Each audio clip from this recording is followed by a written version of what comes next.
যে কোনো বাঙালি মেয়েকে শাড়িতে ভালো লাগে বেশি, তবে আমি যেটা মনে করি শাড়িটা কোনো কাজের পোশাক না, পার্টিতে বা প্রোগ্রামে গেলে আমি শাড়ি পরি। অর্নামেন্টসের তো আমি পাগল, অর্নামেন্টসের জন্য আমার জীবনও দিতে পারি। আমি গোল্ডের দামে ইমিটেশন কিনি, ইমিটেশনের গহনা আমার ওয়ার্ড্রব ভরা, ড্রয়ার 2-3টা ড্রয়ার। এটা ঢাকা থেকেই বানানো।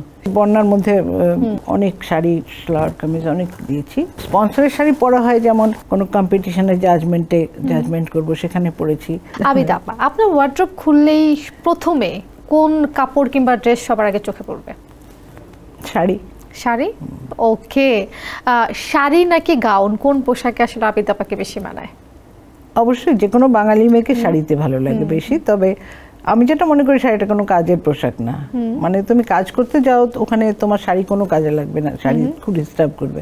তো কাজের সময় আমি শাড়ি পরি না, বাট পার্টিতে বা প্রোগ্রামে গেলে আমি শাড়ি পরি। এই মুহূর্তে জানতে চাই যে আবিদা আপা এত সুন্দর পরিপাটি করে সেজে এসেছে, এই যে সুন্দর অর্নামেন্ট, সুন্দর একটা শাড়ি পরেছে, আজকের এই শাড়িটা আসলে কি নিজের পছন্দের কেনা নাকি কেউ কিনে দিয়েছে? না, আমার নিজের পছন্দের। এটা কি বাংলাদেশ থেকেই কেনা হয়েছে? বাংলাদেশ থেকে। আচ্ছা, ওকে। বাংলাদেশের শাড়ি আমার অনেক ভর্তি, একেবারে, তাই না? ভর্তি, ওয়ার্ড্রব ভর্তি পুরা। বাংলাদেশি শাড়ি। আর অর্নামেন্ট গুলো কোথা কেনা হয়েছে? অর্নামেন্টসের তো আমি পাগল, মানে আমি অর্নামেন্টসের জন্য আমার জীবনও দিতে পারি, মানে জীবনও দিতে পারি অর্নামেন্টের জন্য। গোল্ড না, আমি গোল্ডের দামে ইমিটেশন কিনি, ইমিটেশনের গহনার জন্য আমি পাগল, এবং আমার ওয়ার্ড্রব ভরা, ড্রয়ার 2-3টা ড্রয়ার। এই যে এত অর্নামেন্ট পরেছেন, সবই তো নিজের পছন্দের কেনা হয়েছে? ওকে, সবকিছু যে ঢাকা থেকেই কেনা হয়েছে? ঢাকা থেকে না, ঢাকার বাইরে থেকে। আমি থাইল্যান্ড থেকে কিনি, তারপর অস্ট্রেলিয়া থেকে কিনেছি। আমি মানে অনেক দাম দিয়ে জুয়েলারি কিনি, অর্নামেন্ট। তো আজকে অর্নামেন্ট কি কোত্থেকে কেনা? আজকে যেটা পরেছেন এটা ঢাকা থেকেই বানানো, সবকিছু ঢাকা থেকে। বাহ, সুন্দর, চমৎকার। এটা অবশ্য অর্ডার দিয়ে বানানো। অর্ডার দিয়ে বানানো?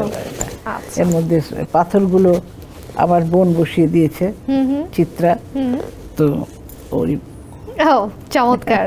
তো আপা, আপনার সংগ্রহে কত শাড়ি আছে? এটা তো আসলে কি বলা সম্ভব? বাবা, এটা বলা সম্ভব না, বলতে পারবো অগণিত শাড়ি, এক কথায় বলা যায়।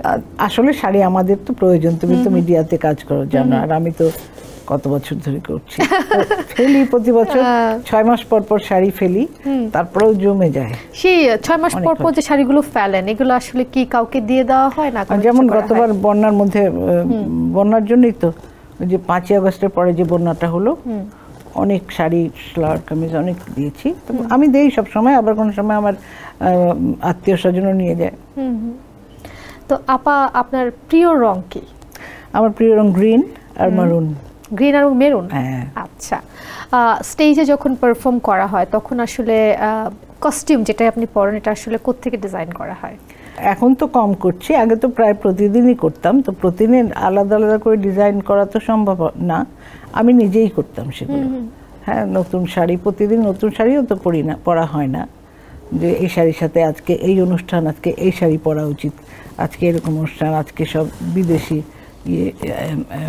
গেস্ট থাকবে, বা আজকে এইটা বুঝে। স্পন্সরের শাড়ি পরা হয় কখনো? স্পন্সরের শাড়ি পরা হয়, যেমন হ্যাঁ, ওরকম স্পন্সর কোনো প্রোগ্রাম, যেমন কোনো কম্পিটিশনে জাজমেন্ট করব সেখানে পড়েছি।